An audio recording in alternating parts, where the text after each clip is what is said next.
y lo mejor para el 2026. Montonazo de oyentes ahora en conexión a distancia. Nuestro compañero aquí en la radio, Pablo Hacker. Pablo Hacker, buen último día del año. ¿Cómo va? Hola Carlos, buen último día del año. Bien, estamos repasando un poquito, bueno, este año ha sido demoledor, ¿no? Para todos, creo que eso podemos coincidir. No conozco a una persona que no esté agotada en un año extenuante a nivel social, económico, y llegó con una noticia también muy fuerte que tiene que ver con el cierre de la Agencia Nacional de Discapacidad, la ANDIS. Muchos la conocen porque fue allí, o se investiga por lo menos que allí habría ocurrido un escándalo de corrupción de proporciones enormes. Yo recuerdo siempre estos gobiernos neoliberales de derecha, o como los quieran llamar, que vienen a gobernar con la excusa de limpiar la corrupción, ¿no? Que siempre está del lado de lo que ellos llaman el populismo. Y estaba repasando un poquito algunas de las causas, ¿no? Que tuvo a lo largo de estos 2 años el gobierno de Milei. En este caso, disuelven la Agencia Nacional de Discapacidad claramente para tapar lo que es, además de corrupción, que siempre es algo muy, muy serio, corrupción aplicada hacia el estrato más vulnerable de la sociedad, que son las personas con discapacidad. Lo que hacen con esta disolución justamente es tapar todas las pruebas posibles, que de todas formas están a la vista, porque hay audios, no es que hay cuadernos inventados que le hacen escribir a ciertas personas. Acá hay audios de los involucrados, refiriéndose específicamente a cómo era el mecanismo de recaudación que llega a los más altos niveles del poder. Pero para hablar de este tema, quiero que repasemos lo que dijo esta mañana con Roberto Caballero, Fernando Galarraga, que fue el anterior director de la agencia, y me parece que es muy elocuente. Es un mensaje muy fuerte para la sociedad. Ellos ya tenían como objetivo destruir el Estado. Lo hicieron con el INADI, con TELAN, con tantos organismos públicos que cumplían misiones muy, muy significativas. La ANDIS también tiene esas misiones, y fíjate cómo el jefe de gabinete dice, este tipo de organizaciones, casi hablando como si fuera una entidad mafiosa, ¿no? Que no fuera un ente público, que es muy relevante para 5 millones de personas con discapacidad. Y además lo hace a horas de comenzar a tener que pagar las pensiones no contributivas que habían dado de baja, lo hacen cuando la justicia los está acorralando con el tema de cumplir la ley de emergencia en discapacidad. Este es un paso más en esa línea, en tratar de ganar tiempo, de diluir toda la cuestión administrativa y las amenazas que tiene la corrupción de ANDIS, que a ellos los salpica, y por otro lado, reforzar ante la sociedad que todo lo que está relacionado con discapacidad es corrupto, es inservible, ¿no? La ANDIS se había creado justamente para agilizar todo lo que es la tramitación para las personas con discapacidad, de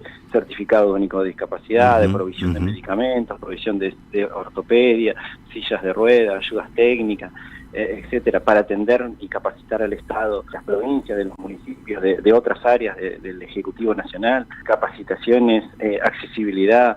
Bueno, las instituciones que hoy están asfixiadas por el no aumento en los valores de las prestaciones son categorizadas por la ANDIS, es decir, son las que las autorizan y les dicen, todas ustedes cumplen con la normativa, pueden ser proveedores de estas prestaciones al Estado, a las obras sociales, al PAMI. Todo eso ahora queda diluido en la superestructura del Ministerio de Salud, y nosotros preveemos que va a ser realmente muy, muy complejo, muy cuesta arriba, cada gestión, cada trámite, cada paso que tengan que dar las personas con discapacidad y sus familiares y las instituciones dentro de este gigante que es salud. Bueno, así Darío Wasserman explicaba justamente lo que pasa ahora, es que la ya desaparecida ANDIS queda dentro de la superestructura del Ministerio de Salud. Y esto es el gran problema, porque tramitar dentro de esa estructura tan grande las pensiones que ya han sido, incluso recuerden que les hicieron a cada una de las personas con discapacidad llenar nuevamente formularios solamente en forma online, con personas que muchas veces tienen dificultades para poder hacerlo. Bueno, ahora, dentro de la estructura mayor, imagínense lo difícil que va a ser.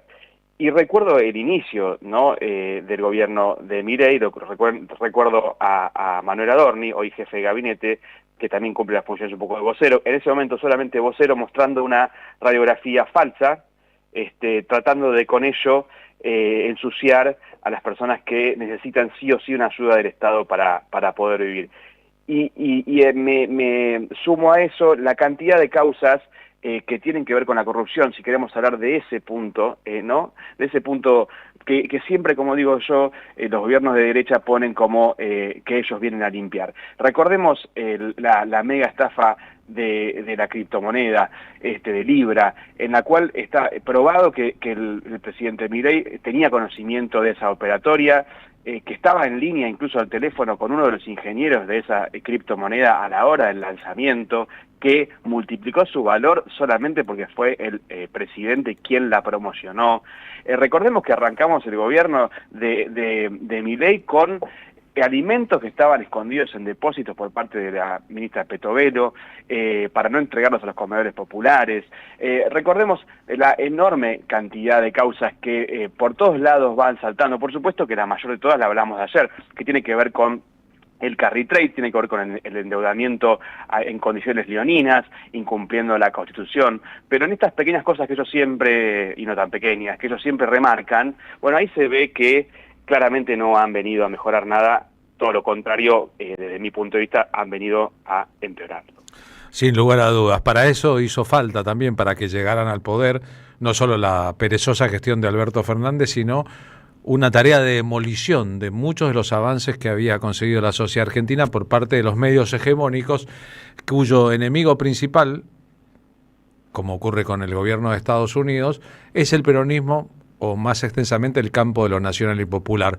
Nada de lo que está ocurriendo hubiese ocurrido si Milei no ganaba las elecciones. Si Milei no hubiera ganado las elecciones, sin un gigantesco aparato de propaganda y de complicidad de medios que a veces ahora se persignan un poco cuando el presidente se manda barrabasadas en público, pero que básicamente, y basta ver el seguimiento que hacen de la hipotética corrupción en la AFA a cargo del Chiqui Tapia para darse cuenta, son completamente funcionarios a intereses mucho más grandes de lo que uno podría imaginarse si fuese solamente un Nobel consumidor de noticias. Totalmente, y agrego algo más, porque hay dos discursos que siempre trae la derecha. Una es el fin de la corrupción, supuesta corrupción, después se ven las causas amañadas, absolutamente armadas, pero además la otra es la eficiencia, ¿no? Una eficiencia que no ocurre de ninguna manera, la eficiencia no es tal. Un ejemplo pasó hoy a la mañana, decenas de miles de clientes del Banco Nación recibieron hasta 700.000 pesos que de repente muchos decían, bueno, es un bono, hubo un tiro para la justicia. No, esto fue un error del nuevo presidente del Banco Nación, Darío Wasserman, hace 15 días nombrado en reemplazo de Daniel Tiriart, que, han transferido cifras millonarias y que ahora le piden a los clientes que por favor no las gasten porque van a ser descontadas el día viernes, como decía yo, hasta 700.000 pesos. Entonces, ¿a qué voy con este botón que a veces basta como muestra, ¿no? Esta supuesta eficiencia que siempre habla la derecha no es tal en ninguna de las situaciones que podemos ver, ni en la forma de gestionar, ni en la forma de gobernar, ni en la forma de atacar cuando hay problemas climáticos, como hemos visto en Bahía Blanca, tampoco en la forma de trabajar en el Congreso. Entonces, ni hay eficiencia, ni hay falta de corrupción, como siempre se ufanan. Todo lo contrario, vemos cada vez más cuestiones, y la de fondo, creo yo, Carlos, que en esto coincidimos,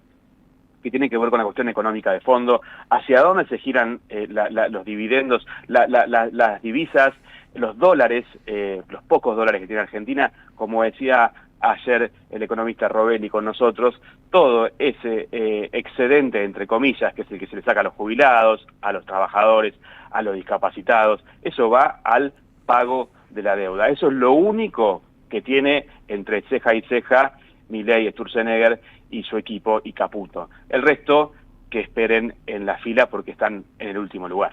La venta de la derecha, usando como bastón los medios de comunicación y como guardaespaldas el imperio vigente en América Latina, Estados Unidos, es siempre corrupción, eficiencia y seguridad.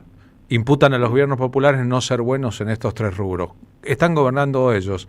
Los parámetros al respecto son pésimos en todos los sentidos y, sin embargo, hay un seguidismo de los medios de comunicación que son capaces de hacer cualquier cosa con tal de que no vuelvan a gobernar los que ya gobernaron y quisieron, por ejemplo, legislar sobre los medios de comunicación. Y prometieron hacer una reforma en el orden de la justicia que nunca se llevó a cabo. Abrazo grande, Pablo, gracias. Un abrazo y buen final de año que arranque mejor para todos, para vos, para toda la radio y los oyentes. 15, 28 horas, gracias Pablo, te deseamos exactamente lo mismo a vos. ¿Cuántos serán los empleados del Estado que cobraron de más en el Banco Nación? Se encontraron con esa sorpresa hoy y el viernes se encontrarán con la sorpresa de que si gastaron la plata, el banco igualmente va a devolverse la plata que giró de más y quedarán las cuentas en rojo. Así que tengan cuidado, no gasten lo que no es suyo. Andrés de